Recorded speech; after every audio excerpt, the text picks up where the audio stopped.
કોડીનારના સુગાળા ગામે સિંહનું ટોળું આવી પહોંચ્યું હતું. એક સાથે 6 જેટલા સિંહોનો પરિવાર ગામના મુખ્ય ચોક સુધી પહોંચ્યો હતો.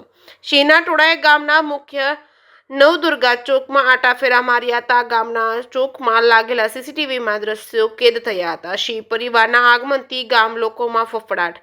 જે કે સિંહ ગુજરાતી સાથે સબીર સેલુત, કોડીનાર.